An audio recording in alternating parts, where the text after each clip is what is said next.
जय हिंद एवरीवन। आज के इस वीडियो में हम लोग देखेंगे करंट अफेयर के कौन कौन से टॉपिक आपको पढ़ लेने चाहिए अगर अभी तक आपने कुछ भी करंट अफेयर में नहीं पढ़ा है। और मेरा वादा है कि अगर आप ये टॉपिक पढ़ लेंगे, 7 से 8 टॉपिक हैं, तो आपके 6 से 7 तो क्वेश्चन आराम से बन जाएंगे। ठीक है। और बाकी लास्ट में एक बोनस ट्रिप भी दी है, तो लास्ट तक जरूर देखना अगर अभी तक तुमने करंट अफेयर में कुछ भी नहीं पढ़ा है। देखो, जितने भी टॉपिक मैंने इसमें बताए हुए हैं वो सारे प्रीवियस ईयर में आ चुके हैं। ठीक है। और जो मोस्ट एक्सपेक्टेड हैं कि कौन से आने चाहिए, मैंने अभी सारे पेपर जो हैं 100 क्वेश्चन जो हैं तुम्हारे 10 शिफ्टों के, वो सारे एनालाइज करे हैं और कौन कौन सी चीज़ें आ सकती हैं और कौन से टॉपिक में किस पे तुम्हें ज़्यादा ध्यान देना है वो और हम बताएंगे। ठीक है। तो पहला टॉपिक कौन सा है? योजना और अभियान। योजना और अभियान में तुम दोनों चीज़ें रखना। जैसे जो मंत्रालय होते हैं, संस्कृति मंत्रालय या घर का जो गृह मंत्रालय है, इनके द्वारा चलाए गए अभियान और योजनाएं जितनी भी होती हैं, जैसे राज्य की योजना हो गई और तुम्हारे जो भी, और राज्य में खासकर तुम यूपी की योजनाएं जरूर कर लेना। ठीक है।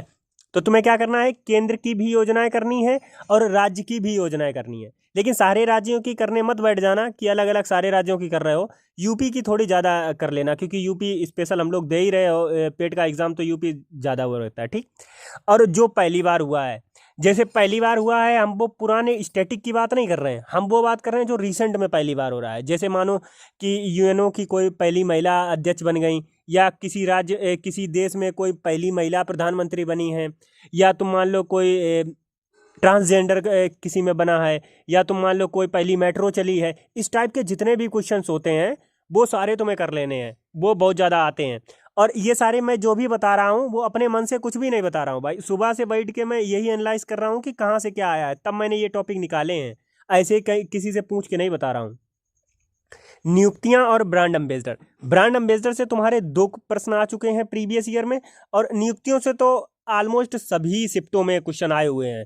ठीक है। अब नियुक्तियां तुम्हें कौन सी ज़्यादा ध्यान देनी है? जैसे जो भारत सरकार की हैं अपनी नियुक्तियां, वो तुम्हें ज़्यादा ध्यान देनी है। उसके अलावा जो संगठन होते हैं ना, विश्व के संगठन, वो जो बड़े बड़े संगठन है, जैसे ब्रिक्स हो गया और यूएनओ हो गया, तो इन पे तुम्हें ज़्यादा ध्यान देना है। ठीक है। फिर उसके बाद बात करते हैं सूचकांक की। देखो, सूचकांक में तुम्हें 3 चीज़ों पे ज़्यादा फोकस करना है। किन किन चीज़ों पे? कि पहला तो ये सूचकांक जारी कौन करता है, दूसरा ये सूचकांक में देश नंबर 1 पे कौन सा है, तीसरा भारत की रैंक क्या है। बस तुम्हें 3 ही पे ज़्यादा फोकस करना है। पड़ोसी देशों की इन इन सब पे ज़्यादा फोकस नहीं करना है। जो मैंने 3 चीज़ें बताई यही तुम्हें फॉलो करना है इसमें, सूचकांक में। और साइंस एंड टेक्नोलॉजी।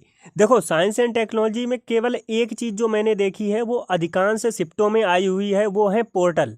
जैसे कौन सा, जैसे अभी जो सुप्रीम कोर्ट है उसने कोई पोर्टल लॉन्च कर दिया, और इलेक्शन कमीशन है, जैसे इलेक्शन कमीशन ने, तुमने देखा था उस सी विजिल ऐप निकाला था, या बहुत सारी ऐसी चीज़ें होती हैं जो नए नए पोर्टल लॉन्च करे जाते हैं। खासकर इस टाइम तो चूंकि हम लोग डिजिटल हो चुके हैं तो अधिकांश पोर्टल ही लॉन्च करे जाते हैं।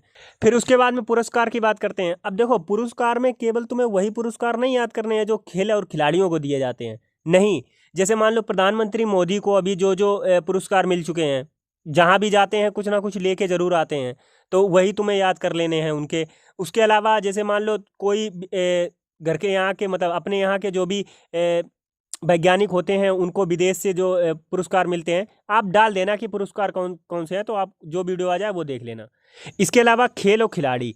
खेल और खिलाड़ी में क्या हो जाता है कि जितने भी इनकी, तुम खेल और खिलाड़ी में रटने मत बैठ जाना, क्योंकि खेल खिलाड़ी जैसे मान लो पैरा ओलंपिक्स में जितने भी लोगों ने गोल्ड जीते हैं उनको ज़्यादा ध्यान देना, और जो तुम्हें लगे इंपॉर्टेंट है चर्चित खिलाड़ी, उन्हीं पे ज़्यादा ध्यान देना। परिवर्तित नाम एक बार देख लेना, ये टॉपिक केवल एक बार आया हुआ है। वो संभाजी नगर का जो नाम बदला गया था, वो संभाजी नगर जो रखा गया था नाम, वही केवल एक क्वेश्चन आया था, तो मैंने ये रख दिया, बाकी मैंने नहीं देखा। सैन्य अभ्यास के क्वेश्चंस मैंने सभी शिफ्टों में देखे थे, जहाँ तक कि सैन्य वाले सभी में थे। अब मैंने तुम्हें बता दिया किस टॉपिक से क्या पढ़ना है और कैसे पढ़ना है। ये टॉपिक्स तुम्हारे तब हैं जब तुमने अभी तक कुछ भी नहीं पढ़ा है, या तो तुम लास्ट टाइम में रिवीजन करना चाह रहे हो। तुम्हारे पास जो भी बुक है उससे तुम रिवीजन कर सकते हो, यही टॉपिक पे ध्यान दे लेना। अब हम तुम्हें सोर्स बताएं कि तुम्हें इनसे पढ़ना कहाँ से है। देखो, तुम्हारे पास 2 सोर्सेस हैं। पहला बात तो तुम सीधे जाओ यूट्यूब पे सर्च करो, जो भी तुम्हें योजना सर्च करनी है कर लो, आ जाएंगे आराम से। पुरस्कार, खेल खिलाड़ी, परिवर्तित नाम, जो भी मैंने लिख रखा है सारे तुम्हें यूट्यूब पे मिल जाएंगे। उसके अलावा तुम टारगेट विद अंकित पे, अंकित सर करवा रहे हैं टॉपिक वाइज, इसके अलावा आदर्श सर RWA चैनल पे करवा रहे हैं टॉपिक वाइज, तो वहाँ से तुम लोग आराम से कर सकते हो, ठीक है। और तुम्हें अगर अभी भी डाउट है कि मुझे करंट अफेयर में क्या पढ़ना चाहिए, कहाँ से पढ़ना चाहिए और कितने समय का पढ़ना चाहिए, ये वीडियो देख लेना, तुम्हारे सारे डाउट क्लियर हो जाएंगे। और ये वीडियो देखने के बाद में और ये जो मैंने टॉपिक बता रखे हैं सारे लिख लेना और बस इन्हीं को तुम दोहराते रहो, आराम से स्कोर अच्छा आ जाएगा। और नहीं समझ में आ रहा है तो ये देख लेना लास्ट के 30 दिन वाला वीडियो, और पेपर यहीं से आएगा, मतलब इसी वीडियो से आएगा, देख लेना, मैंने उसमें सोर्स बता रखे हैं। और अगर तुम्हारा कोई भी डाउट होता है या तुम्हें कुछ भी पूछना होता है तो टेलीग्राम चैनल का लिंक मेरे चैनल पे दिया गया है, वहाँ पे जुड़ सकते हो। ये आइडिया मुझे एक भाई ने ही दिया था, उन्होंने कहा था भाई टॉपिक वाइज बता दो, तो मैंने देखा यूट्यूब पे कोई भी ऐसी वीडियो नहीं थी, इसी वजह से मैंने बताई है, ठीक है। वीडियो कैसी लगी कमेंट में जरूर बताना, और चैनल पर नए हो तो सब्सक्राइब कर दो और वीडियो को शेयर भी कर दो। जय हिंद।